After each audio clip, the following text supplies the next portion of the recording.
Hello दोस्तों, स्वागत है आपका हमारे YouTube चैनल में। तो देखिए, उत्तरकालीन मुगल बादशाहों की चर्चा चल रही थी और कल हमने जो है चर्चा की थी अहमद शाह के बारे में कि अहमद शाह के बाद जो है आलमगीर द्वितीय के बारे में और आलमगीर द्वितीय के बाद जो है शाहजहां तृतीय के बारे में चर्चा की थी। तो बताइए, जो है कुछ क्वेश्चन पूछ लेते हैं। बताइए, अहमद शाह ने अपना वजीर किसे नियुक्त किया था? जल्दी से बताइए। सफदरजंग। सफदरजंग कौन थे? तो उस समय अवध के सूबेदार थे या अवध के नवाब थे। ठीक है।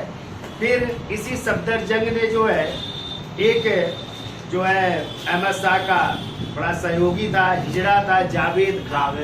तो जावेद खान को अहमद शाह ने कौन सी उपाधि दी थी? नवाब बहादुर की। तो उसकी जो है खूंटी पर लटकवा करके किसने हत्या करवा दी थी? सफदरजंग ने लटकवा दिया था ना। फिर इस सफदरजंग को जो है जब इसी अहमद शाह के समय, आपको पता है किसका आक्रमण हुआ था? अहमद शाह अब्दाली का आक्रमण हुआ था। और अहमद शाह अब्दाली को दुर्रानी या युग का मोती कहा जाता है। कहते हैं इसने अपना जो प्रारंभिक जीवन जो है एक गरड़िए के रूप में, ठीक है, यानी भेड़ पालन के रूप में शुरू किया था और फिर सेनापति बन गया नादिर शाह का। और फिर नादिर शाह की जब मृत्यु हुई तो अगला जो है ईरान का शासक बन जाता है। तो उसने भारत पर कितनी बार आक्रमण किया है? 7 बार आक्रमण किया है। और अकेले 5 बार किसके समय? अहमद शाह के समय उसने आक्रमण किया। ठीक है। फिर हमने बताया था कि जो है अहमद शाह के जो आगे जो वजीर बनते हैं उनका नाम था इमादुल मुल्क या गाजी उद्दीन इमादुल मुल्क वजीर बने। और कहते हैं जब अहमद शाह अब्दाली वापस गया तो उसने जो है मीर बख्शी का पद किसे प्रदान किया था? नजमुद्दौला को। किसको? नजीब का या नजमुद्दौला को कौन सा पद दिया था? मीर बख्शी का, यानी सेनापति का पद दिया था। ठीक है। फिर देखिए, अहमद शाह को हटा करके जो है फिर अगले मुगल बादशाह कौन बने? आलमगीर द्वितीय, जिनका टाइम है 1754 से 1758। तो कहते हैं जो आलमगीर द्वितीय थे वो वजीर इमादुल मुल्क के कठपुतली शासक थे। जैसा जो है इमादुल मुल्क कहता था वैसा जो है वो करते थे। और अंत में जो है 1758 ईस्वी में जो है उसकी हत्या करके उसके शव को कहाँ फेंक दिया था? लाल किले के पीछे जमुना नदी में फेंक दिया था। और हमने आपको बताया था जब आलमगीर द्वितीय की हत्या की गई उस समय उसका बेटा जिसका नाम था अली गौहर, वो कहाँ पे था? बिहार में। और उसने बिहार में ही अपने को जो है किस नाम से? शाह आलम द्वितीय के नाम से मुगल बादशाह घोषित कर लेता है। ठीक है। और इधर वजीर इमादुल मुल्क ने क्या किया? काम बख्श के पौत्र जिसका नाम था मोही उल मिल्लत को किस नाम से? शाहजहां तृतीय के नाम से जो है मुगल सिंहासन पर बैठा दिया। ठीक है। अच्छा, एक क्वेश्चन बताइए, किसके समय मुगलानी बेगम पंजाब की गवर्नर? तो इसी आलमगीर। अच्छा, कौन जो है उर्दू में कविताएं लिखा करती थी? किस नाम से? मिन्नत के नाम से। तो वो थी आलमगीर द्वितीय की वजीर इमादुल मुल्क की पत्नी। क्या नाम था? गुना बेगम। किस नाम से? क्या लिखा करती थी? उर्दू में कविताएं लिखा करती थी। चलिए चर्चा कर लेते हैं शाह आलम द्वितीय की, जिसका टाइम है 1759 से लेकर के 1806। ठीक है। तो देखिए, इनके पिता का नाम क्या है? आलमगीर द्वितीय का बेटा था और इसके बचपन का नाम है अली गौहर। तो लिखो, पहले बचपन का नाम लिख लो, इसका या मूल नाम लिख लो। बचपन का नाम है अली गौहर।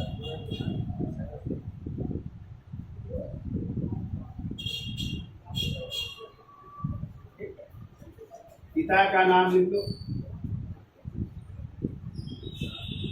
पिता का नाम है, मुगल बादशाह थे आलमगीर द्वितीय। आलमगीर द्वितीय, जिन्हें अजीजुद्दीन भी कहते हैं। क्या कहते हैं? अजीजुद्दीन भी कहते हैं। ठीक है। और यही शाह आलम द्वितीय है जो कि बिहार में अपने को क्या घोषित कर ले रहा है? बादशाह घोषित कर ले रहा है और वहीं से जो है सत्ता भी शासन कर रहा है। अब इसी के समय जो है मेन जो आक्रमण हुआ था या मेन युद्ध हुआ था वो था बक्सर का युद्ध। और बक्सर का युद्ध कब हुआ था? 22 अक्टूबर 1764। तो जब हम बंगाल की चर्चा करेंगे तो वहाँ पे आपसे विस्तार में भी चर्चा करेंगे। थोड़ी सी कहानी बता देते हैं कि जो है पहले जब प्लासी का युद्ध हुआ था 23 जून 1757 को, उस समय बंगाल का जो नवाब था वो था सिराजुद्दौला। कौन था? और सिराजुद्दौला जो है पराजित हुआ था अंग्रेजों से और अंग्रेजी सेना का नेतृत्व किया था लॉर्ड क्लाइव। ठीक है। और कहते हैं सिराजुद्दौला प्लासी के युद्ध में पराजित हुआ और मारा भी गया। ठीक है। और संधि के मुताबिक जो है अंग्रेजों ने बंगाल का अगला नवाब बनाया था मीर जाफर। किसे बनाया? मीर जाफर को। तो मीर जाफर 1757 से लेकर के 1760 तक क्या रहा? बंगाल का नवाब रहा। और उसने जो है क्लाइव को 24 परगने की जागीर भी दी थी, जिसे क्लाइव की जागीर माना जाता है। जैसा क्लाइव कहता था वैसा मीर जाफर करता था, इसलिए उसे क्लाइव का गीदड़ या गधा भी कहा जाता है। लेकिन 1760 में जो है मीर जाफर को गद्दी से हटा करके मीर कासिम को बंगाल का नवाब बना दिया। तो अंग्रेजों ने किसे बना दिया? और इस तरह अगला जो है बंगाल का नवाब बना मीर कासिम 1760 से लेकर के 63। लेकिन क्या हुआ, इसी मीर कासिम अंग्रेजों से परेशान रहता था, यहाँ तक कि उसने अंग्रेजों को 3 गांव की जमींदारी दी थी। और वो 3 गांव कौन थे? वर्धमान, मिदनापुर और चटगांव की सूबेदारी दी। फिर भी अंग्रेज उससे कुछ न कुछ मांग करते थे, यहाँ तक कि दस्तक प्रथा जारी करने का भी अधिकार उससे छीन लिया, लेकिन उसने प्रदान भी किया कई लोगों को। इसके अलावा जो है जब परेशान हो गया तो उसने अपनी राजधानी भी परिवर्तित की थी मीर कासिम ने, यानी मुर्शिदाबाद से किसको बनाया था? मुंगेर को बनाया था। फिर भी अंग्रेज जो है उससे सहमत नहीं थे और उसको भी 1763 में नवाब के पद से हटा करके अगला फिर नवाब बना दिया मीर जाफर। किसे बना दिया? अब जो है यही मीर कासिम भाग करके पहुंचा अवध। कहाँ पहुंचा? और उस समय अवध के नवाब थे शुजाउद्दौला। और वहीं पर मुलाकात होती किससे? मुगल बादशाह शाह आलम द्वितीय से। और इन्हीं तीनों लोगों ने मिल करके एक गुट बनाया और एक युद्ध लड़ा। वही युद्ध कहलाया 22 अक्टूबर 1764 को बक्सर का। और इस बक्सर के युद्ध में एक तरफ अंग्रेज थे, दूसरी तरफ ये 3 शक्तियां। लेकिन अंग्रेजी सेना का इस बार नेतृत्व कर रहे थे मेजर हेक्टर मुनरो, चूंकि लॉर्ड क्लाइव कहाँ जा चुके थे? इंग्लैंड। तो किसने नेतृत्व किया? मेजर हेक्टर मुनरो ने। और इस बक्सर के युद्ध में इन तीनों की सम्मिलित सेना क्या हो रही? पराजित हो गई। जब पराजित हो गई तो ये सूचना फिर भेजी गई, इंग्लैंड भेजी गई कि हमने अब जो है किसको? भारत को जीत लिया, यानी भारत के मुगल बादशाह को पराजित कर दिया। कौन वो मुगल बादशाह पराजित हुआ था? शाह आलम द्वितीय पराजित हुआ था। और फिर इंग्लैंड से तुरंत लॉर्ड क्लाइव को भेजा गया भारत। और लॉर्ड क्लाइव कहते जैसे ही लॉर्ड क्लाइव इंग्लैंड से आया भारत, उसने जो है मुगल बादशाह शाह आलम द्वितीय और अवध के नवाब शुजाउद्दौला से दोनों से संधियां की। एक संधि हो रही है 12 अगस्त 1765 को, यही कहलाती इलाहाबाद की प्रथम संधि। ठीक है। और दूसरी हुई 16 अगस्त 1765 को, ये कहलाई इलाहाबाद की द्वितीय संधि। तो पहली संधि होगी किससे? शाह आलम द्वितीय से। और दूसरी संधि होगी अवध के नवाब शुजाउद्दौला से। क्या होगी संधियां, उसकी चर्चा करेंगे। फिर शाह आलम द्वितीय को जो है कहाँ पे रहना पड़ेगा? लगभग 7 वर्ष तक कड़ा और मानिकपुर में। फिर उसको कौन अंधा कर देगा, उसकी भी हम चर्चा करेंगे। ठीक है। फिर वो अंग्रेजों का पेंशन भोगी भी बनेगा शाह आलम द्वितीय। वो कहते हैं अंग्रेजों का पेंशन याफ्ता प्राप्त करने वाला कौन मुगल बादशाह था? तो वो भी कौन थे? शाह आलम द्वितीय। 1806 में मृत्यु हो जाएगी। अगला जो मुगल बादशाह बनेगा वो होगा अकबर। और इसी के समय शाह आलम द्वितीय के समय ही दिल्ली पर अंग्रेजों का कब्जा भी होगा। किस अंग्रेज के नेतृत्व में होगा, उसकी भी हम चर्चा करेंगे। ठीक है। तो चलिए अगला पॉइंट देखते हैं। तो देखिए, देखो शाह आलम द्वितीय, शाह आलम द्वितीय, शाह आलम द्वितीय 22 अक्टूबर 1764 22 अक्टूबर 1764 को अंग्रेजों के विरुद्ध लड़े गए अंग्रेजों के विरुद्ध लड़े गए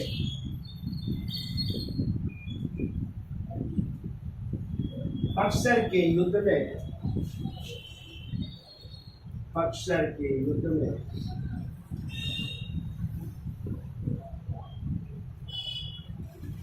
बक्सर के युद्ध में क्या हो रहा है, किसका साथ दे रहा है? देखो, बंगाल के अपदस्थ नवाब, बंगाल के अपदस्थ नवाब और उस नवाब का नाम था मीर कासिम। बंगाल के अपदस्थ नवाब मीर कासिम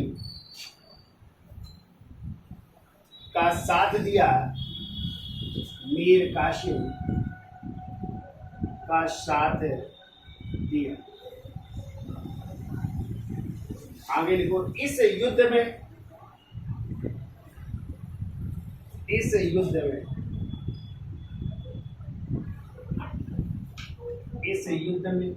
अवध के नवाब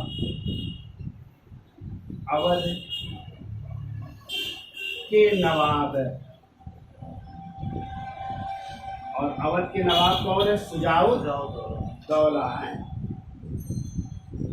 अवध के नवाब सुजाउद्दौला ने भी भाग लिया। ठीक है, तो देखो, अब ये युद्ध हो रहा है, एक तरफ कौन है?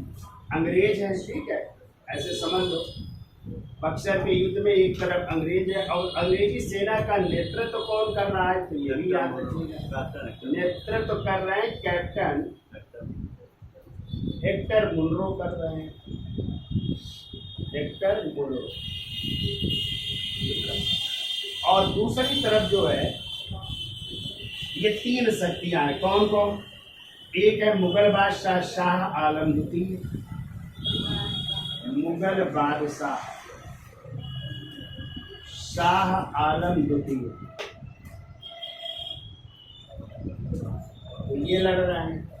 दूसरा कौन है? अवध का नवाब सुजाउद्दौला, अवध का नवाब सुजाउद्दौला है। और तीसरा है बंगाल का अपदस्थ नवाब, बंगाल का अपदस्थ नवाब, और उसका क्या नाम है? मीर कासिम।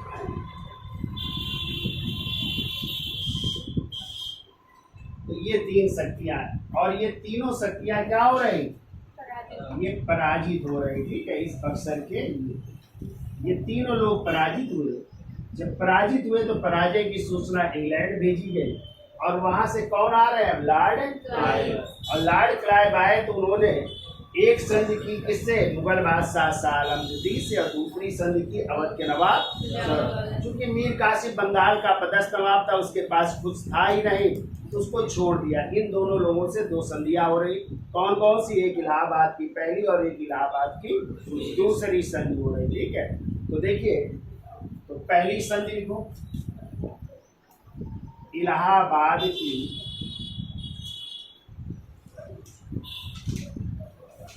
प्रथम संधि। और ये इलाहाबाद की प्रथम संधि कब हो रही है? तो डेट भी 12 अगस्त 1765। इस संधि पर किसने किसने हस्ताक्षर की? एक तो है लॉर्ड क्लाइव,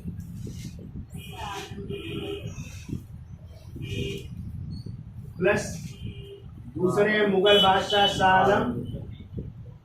शाह आलम और तीसरा एक और व्यक्ति है, ध्यान रखिएगा, और ये है बंगाल के नवाब। चूंकि मीर जाफर की मृत्यु हो गई 65 में ही, फरवरी 65 में, तो इस कारण बंगाल का नवाब हो जाता है उसका बेटा, और उसके बेटे का नाम था नजमुद्दौला। ठीक है, तो नजमुद्दौला ने हस्ताक्षर किए। कई बार पूछा गया है इलाहाबाद की संधि, प्रथम संधि पर किसने किसने हस्ताक्षर किए, तो क्या बताएंगे आप लोग? लॉर्ड क्लाइव, मुगल बादशाह शाह आलम द्वितीय और बंगाल का नवाब नजमुद्दौला ने हस्ताक्षर किए। अब संधि में क्या हुआ, तो संधि में ये बात हुई, देखिए इस संधि द्वारा, इस संधि द्वारा अंग्रेजों ने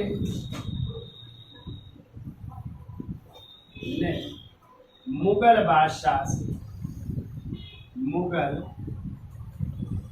बादशाह से कहाँ की दीवानी ले ली, तो लिखो बंगाल, बिहार और उड़ीसा की दीवानी ले ली। उड़ीसा की दीवानी प्राप्त हुई। दीवानी का मतलब होता है कि अभी जो है मुगल अधिकारी राजस्व वसूल करते थे, ठीक है, टैक्स वसूल करते थे। अब अंग्रेजों ने कहा आपके अधिकारी नहीं बल्कि हमारे अधिकारी कहाँ से, बंगाल, बिहार और उड़ीसा से राजस्व वसूल करेंगे। ठीक है, अब बदले में क्या दे दिया इन लोगों ने, तो देखिए बदले में अंग्रेजों ने, बदले में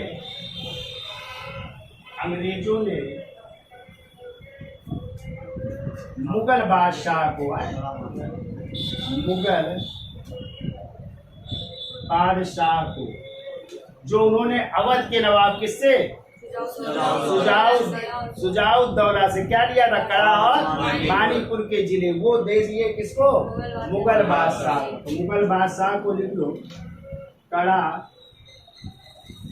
व मानीपुर के जिले,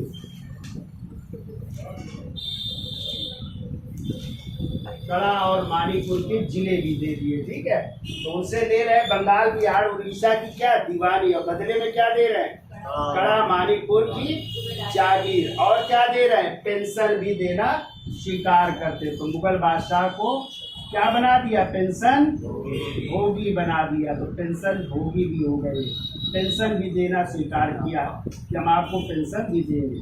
तभी क्वेश्चन आता है अंग्रेजों की पेंशन प्राप्त करने वाला या अंग्रेजों का पेंशन भोगी होने वाला पहला मुगल बादशाह कौन है, शाह आलम।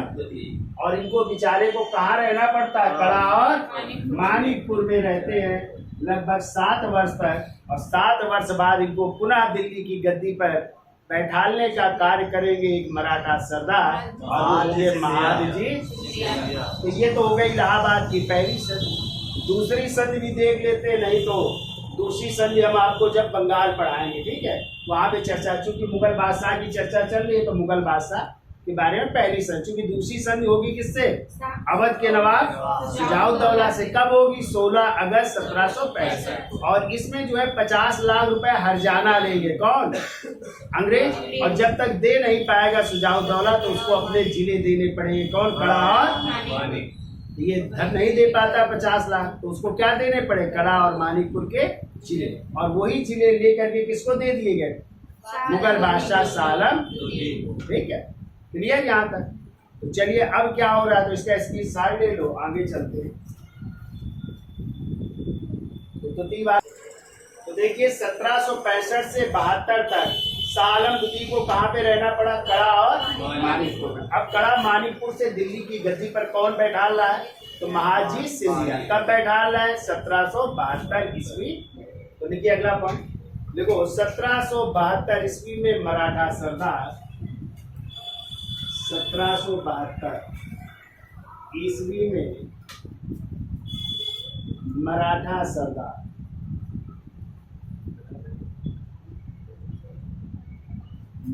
सरदार महादजी सिंधिया ने,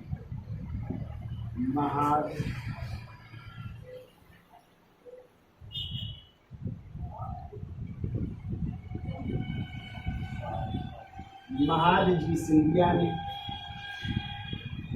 शाह आलम द्वितीय को एक बार पुनः, शाह आलम द्वितीय को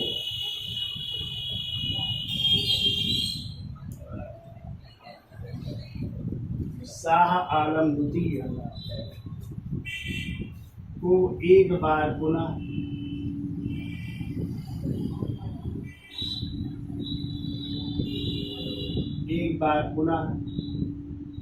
दिल्ली की गद्दी पर बैठाया, पुनः दिल्ली की गद्दी पर बैठाया, दिल्ली की गद्दी पर बैठाया। पुनः दिल्ली की गद्दी पर कब बैठ रहे हैं? 1772 ईस्वी में। किसके द्वारा बैठाला जा रहा है? महाजी सिंधिया द्वारा बैठाला जा रहा है। ठीक है। अब देखो, एक रोहेला सरदार होता है जिसका नाम था गुलाम कादिर, और गुलाम कादिर ने क्या किया? शाह आलम द्वितीय को अंधा कर देते हैं। ठीक है। कब? 1788 ईस्वी में है। तो लिखिए अगला पॉइंट। देखो, 30 जुलाई 1788 ईस्वी को, 30 जुलाई 1788 ईस्वी को रोहेला सरदार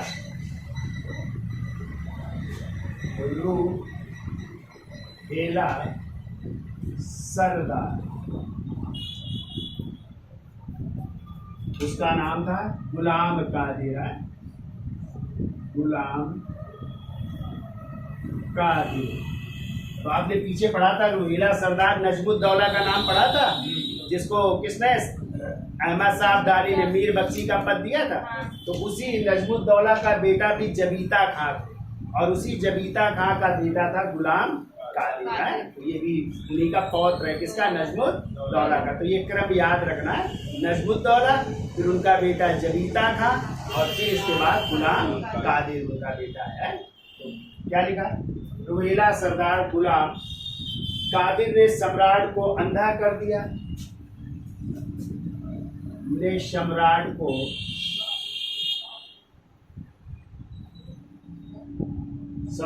को अंधा कर दिया,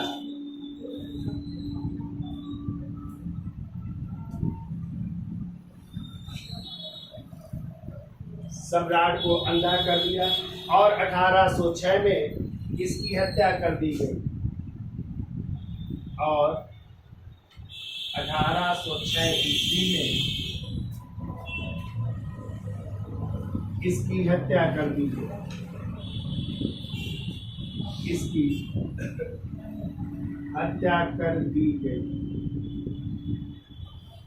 1806 में इसकी हत्या कर दी जाती। लेकिन इसी के समय दिल्ली को जीत ले रहे जनरल लेक। किसने? जनरल लेक ने जो है 1803 में क्या किया? दिल्ली को जीत लिया था। ठीक है। यानी दिल्ली पर अधिकार हो जाता है किसका? अंग्रेजों का, 1803 में। ठीक है। तो लिखिए अगला पॉइंट। देखो, 1803 ईस्वी में, 1803 ईस्वी में शाह आलम द्वितीय के समय ही, शाह आलम द्वितीय के समय ही, शाह आलम द्वितीय के समय ही दिल्ली पर अंग्रेजों का, दिल्ली पर अंग्रेजों का जनरल लेक के नेतृत्व में, जनरल लेक के नेतृत्व में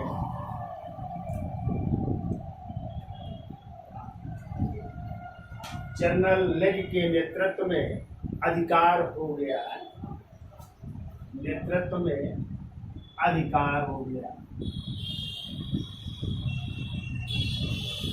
अधिकार हो गया। जब अधिकार हो गया तो अब दिल्ली की गद्दी पर जो भी बादशाह बैठेगा वो किसके संरक्षण में? अंग्रेजों के संरक्षण में। तो क्वेश्चन आता है अंग्रेजों के संरक्षण में बनने वाला पहला मुगल बादशाह कौन था? तो अगला बनेगा तो अकबर किसके संरक्षण में बैठेगा? अंग्रेजों के संरक्षण में। ठीक है। देखिए अगला पॉइंट लिख दो।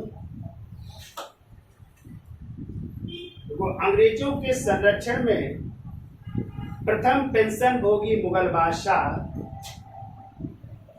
अंग्रेजों के संरक्षण में प्रथम पेंशन भोगी यदि आ जाए, प्रथम पेंशन भोगी मुगल बादशाह शाह आलम द्वितीय, शाह आलम द्वितीय। ठीक है, पेंशन भोगी पूछा जाए तो शाह आलम द्वितीय, और अंग्रेजों के संरक्षण में पूछा जाए अकबर द्वितीय। ये दोनों चीजें आपको याद रखना है। ठीक है, अगला पॉइंट को 1806 में शाह आलम द्वितीय, 1806 ईस्वी में शाह आलम द्वितीय, शाह आलम द्वितीय, और उस समय भारत के जो गवर्नर जनरल थे या जो बंगाल के गवर्नर जनरल थे उनका नाम था लॉर्ड वेलेजली। देखो, और लॉर्ड वेलेजली, लॉर्ड वेलेजली के हस्ताक्षर से युक्त भारत की प्रथम पत्र मुद्रा, लॉर्ड वेलेजली के हस्ताक्षर से युक्त भारत की प्रथम पत्र मुद्रा के रूप में, प्रथम पत्र मुद्रा के रूप में रुपए का प्रचलन किया गया। देखो, रुपए का प्रचलन हो रहा है, रुपए का प्रचलन किया गया,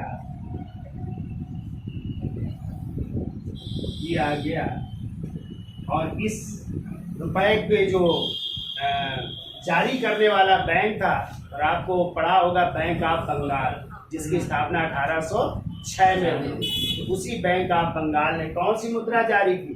रुपए मुद्रा। किसके समय? इसी शाह आलम द्वितीय। और किसके हस्ताक्षर हुए थे? लॉर्ड वेलेजली के। तो लिखो, क्या लिखा? पत्र मुद्रा के रूप में रुपए का प्रचलन किया गया, जिसे बैंक ऑफ बंगाल ने, जिसे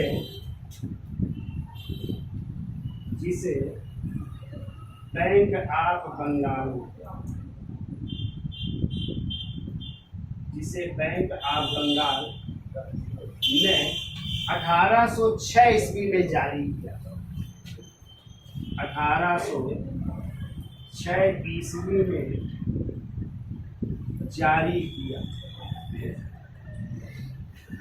ठीक है, फिर आप लोग पढ़ोगे कि इन्हीं 3 बैंकों को मिला करके इंपीरियल बैंक ऑफ इंडिया की स्थापना की थी। तो bank of Bengal, bank of Bombay और बैंक ऑफ मद्रास, इन्हीं तीनों को मिलाकर 1921 में इंपीरियल बैंक ऑफ इंडिया की स्थापना की गई। और इसी इंपीरियल बैंक ऑफ इंडिया का नाम बदल करके 1954 में क्या किया गया? SBI, यानी state bank of India. Clear? ये आप लोग पढ़ेंगे, इकोनॉमिक्स में आए तो यही 3 बैंकें थे। क्लियर? तो ये तो थे आपके कौन? शाह आलम द्वितीय। अब इसके बाद चर्चा कर लेते हैं अगले मुगल बादशाह अकबर द्वितीय की। ठीक है, इसका स्क्रीनशॉट ले लो, आगे चलते हैं। तो देखिए, शाह आलम द्वितीय के बाद जो है अगले मुगल बादशाह बनते उनके बेटे, जिनका नाम था अकबर द्वितीय, और टाइम है 1806 से 1807। तो कहते हैं अकबर द्वितीय के बारे में कहा जाता है कि अंग्रेजों के संरक्षण में बनने वाला यदि आ जाए पहला मुगल बादशाह कौन था? क्या बताएंगे? अकबर द्वितीय, जो अंग्रेजों के संरक्षण में बना। ठीक है, और कहते हैं इसके समय तक बादशाहत मात्र कहाँ तक? लाल किले तक ही सिमट के रह गई थी। मतलब अंग्रेजों का हर जगह वर्चस्व था, तो मात्र लाल किले तक ही वो क्या थी? उनकी बादशाहत बची थी। और चूंकि ये अंग्रेजों के क्या पा रहे थे? पेंशन। इनके पिता भी पाए थे, इनको भी पेंशन दी जा रही थी। तो इनका उस पेंशन से खर्च नहीं चल पा रहा था, ठीक है।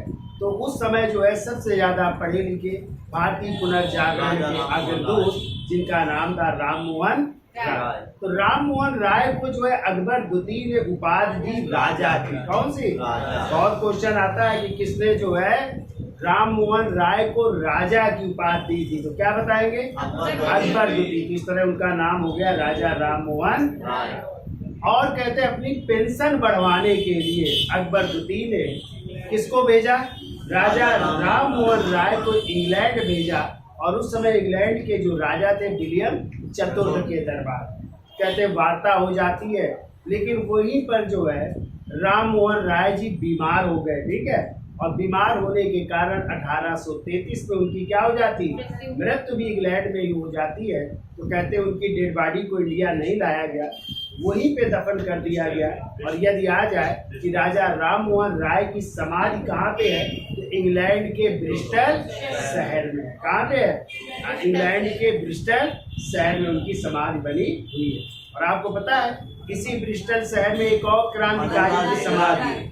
तो आप लोग पता है उस क्रांतिकारी का नाम? मदन लाल धिंगरा, जिसने विलियम हडकर्जन बाहरी गोली में मार करके हत्या कर दी। उसकी भी समाधि कहाँ पे है? ब्रिस्टल। तो याद हो जाएगा, ठीक है।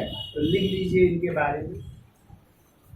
देखो, शाह आलम द्वितीय का पुत्र अकबर द्वितीय अगला बादशाह बना। यानी पिता का नाम क्या था? शाह आलम द्वितीय।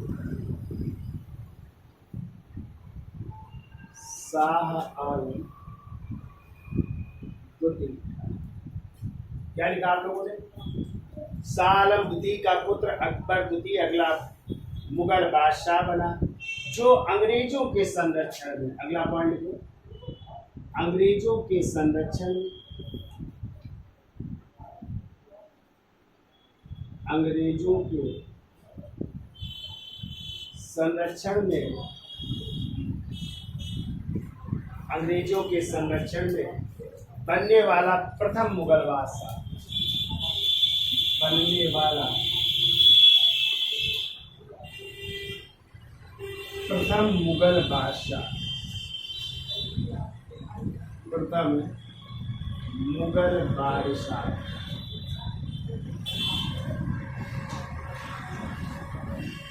और इसकी बादशाहत और इसकी बादशाहत मात्र लाल किले तक सिमट कर रह गई। और इसकी बादशाहत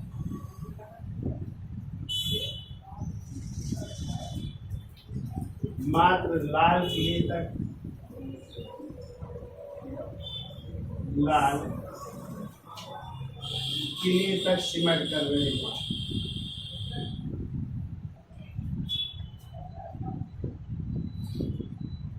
सिमट कर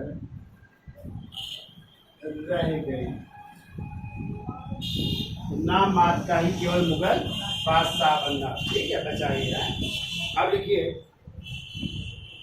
देखो 18 अकबर द्वितीय के समय, अकबर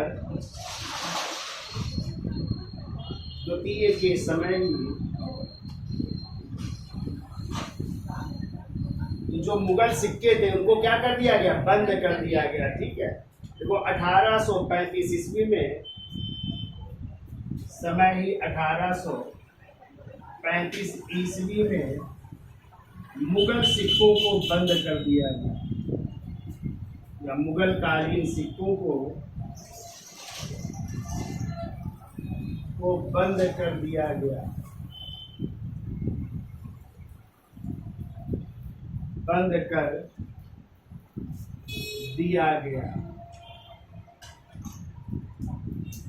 ठीक है। यानी मुगल सिक्के बंद कर दिए गए अकबर द्वितीय के समय, ठीक है। देखो अकबर द्वितीय ने ही भारतीय पुनर्जागरण के, अकबर द्वितीय ने ही भारतीय पुनर्जागरण के अग्रदूत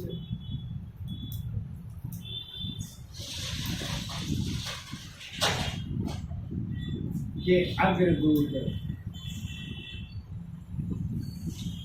राम मोहन राय को राम मोहन राय को कौन सी उपाधि? राजा की उपाधि प्रदान की। राजा की उपाधि प्रदान की। राजा की उपाधि दी और अपनी पेंशन बढ़ाने के लिए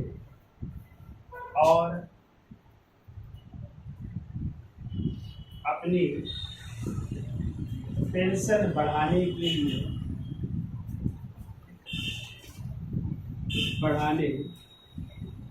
लिए इंग्लैंड के सम्राट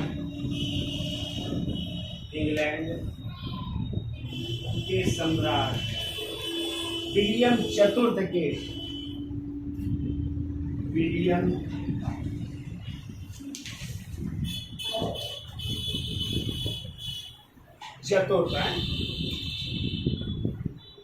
के दरबार में भेजा। विलियम चतुर्थ के दरबार में भेजा और वहीं पे इनकी क्या हो जाती है? मृत्यु। देखो जहां 1833 में 1833 ईस्वी में इनकी मृत्यु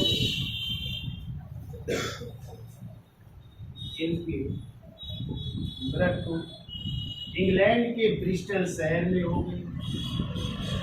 इंग्लैंड के ब्रिस्टल शहर में हो गई और इनकी समाधि भी कहाँ पे है? ब्रिस्टल शहर में ही। और इनकी समाधि ब्रिस्टल शहर में ही है और इनकी समाधि ब्रिस्टल शहर में ही है। तो ये तो थे अकबर द्वितीय। अब अकबर द्वितीय के बाद अगले मुगल बादशाह कौन बनेंगे? बहादुर शाह जफर द्वितीय। ठीक है, जो जफर के नाम से क्या लिखा करते थे? शायरी या कविताएं लिखा करते थे। और उनकी एक बड़ी अच्छी शायरी है, ना किसी की आंख का नूर हूँ, ना किसी के दिल का करार हूँ, जो किसी के काम ना आ सका मैं वो बुझता हुआ है। बढ़िया, तो वाह वाह करिए भाई। ठीक है, तो ये उनकी क्या है? शायरी है यार। कुछ और शायरियाँ लिखाएंगे। तो ये अंतिम मुगल बादशाह थे। और फिर 1857 के विद्रोह में क्या हो गया? इनको गिरफ्तार किया गया और इनको पकड़ करके भेज दिया गया रंगून। और वहीं पर 1862 में इनकी क्या हो गई? इनकी पत्नी का नाम था जीनत महल नाम था। क्या नाम था? जीनत महल। ये अंतिम मुगल बादशाह बहादुर शाह जफर। चलिए इनके बारे में भी लिख लेते हैं। तो इसका स्क्रीनशॉट ले लो, फिर आगे चलते खत्म हो जाए। तो देखिए अंतिम मुगल बादशाह कौन है? बहादुर शाह जफर द्वितीय, 1837 से 1862। तो देखो यह अंतिम मुगल बादशाह था।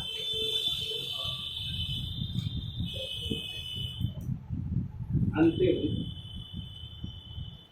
मुगल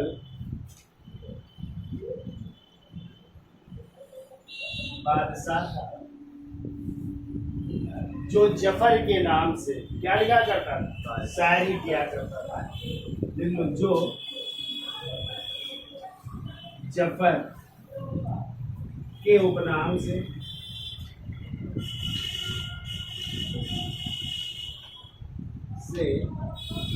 शायरी किया करता था। शायरी किया करता था। इनकी पत्नी का नाम लिख लो। पत्नी का नाम था, लिख लो जीनत महल। क्या नाम था? जीनत महल नाम।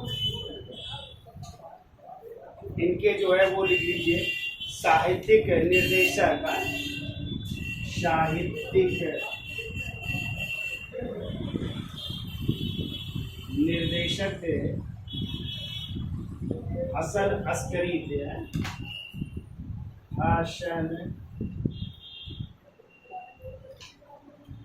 अस्करी थे, साहित्यिक निर्देशक थे। ठीक है,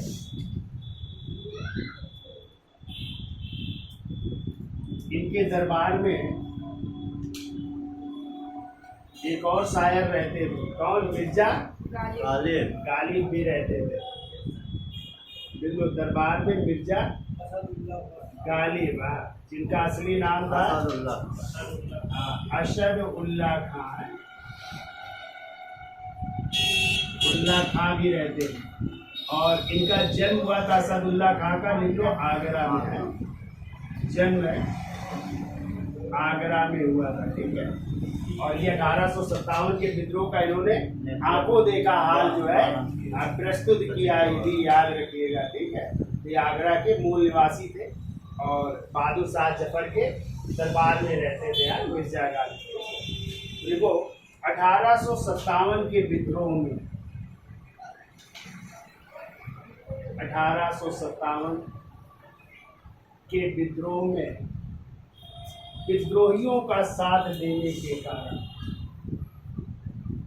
विद्रोहियों का साथ देने के कारण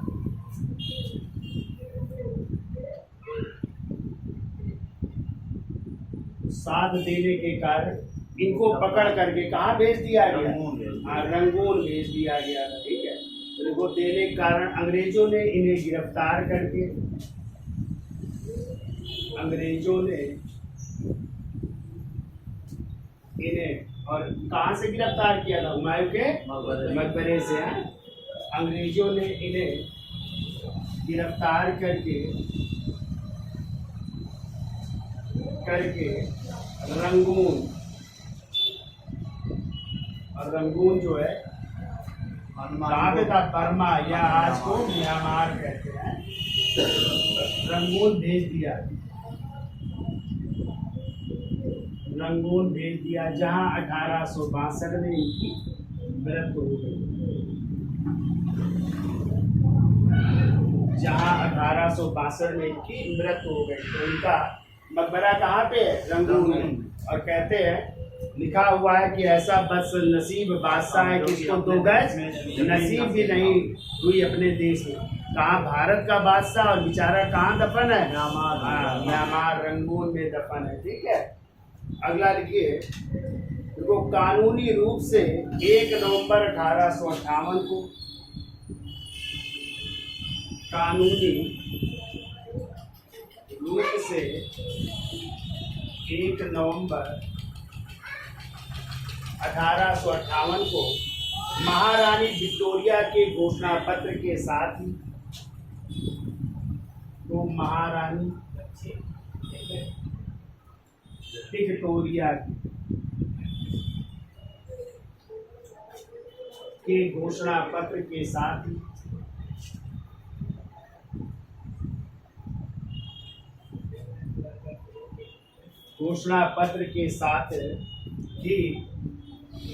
मुगल साम्राज्य समाप्त हो गया, के साथ ही मुगल साम्राज्य समाप्त हो गया, समाप्त हो। ठीक है, और आपको पता है ये घोषणा पत्र लॉर्ड कैनिंग ने कहाँ से? इलाहाबाद से जारी किया गया। फिर 1876 में जो रॉयल टाइटल एक्ट आया, शाही उपाधि अधिनियम, तो महारानी विक्टोरिया को भारत की सम्राज्ञी, 1877 में दिल्ली दरबार हुआ लॉर्ड लिटन के समय, तो भारत की महारानी कौन हो गई? विक्टोरिया। ठीक है, तो सत्ता जो है वहाँ की क्राउन के हाथों में चला गया, ब्रिटेन के राजा या रानी के हाथों में। ठीक है, अब उसकी शायरी लिख लेते हैं एक आध। ठीक है, तो लिखिए, इसका स्क्रीनशॉट ले लो, फिर आगे चलते हैं। तो देखिए, बहादुर शाह जफर किस नाम से? जफर के नाम से जो है क्या लिखा करता था? शायरी। तो उनकी एक प्रसिद्ध नज्म लिख लो, जफर की प्रसिद्ध नज्म है। क्या है नज्म? लिखो, ना किसी की आंख का नूर हूँ, ना किसी की आंख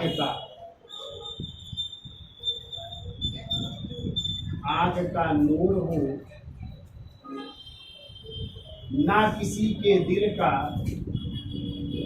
ना किसी के दिल का करार हूँ,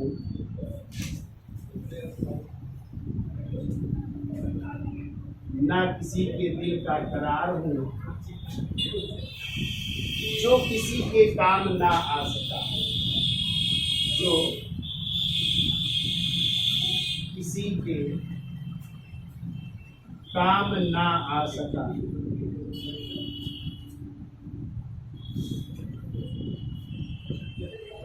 आ सका वह बुझता हुआ चिराग हूँ, या मैं वो बुझता हुआ चिराग, मैं वो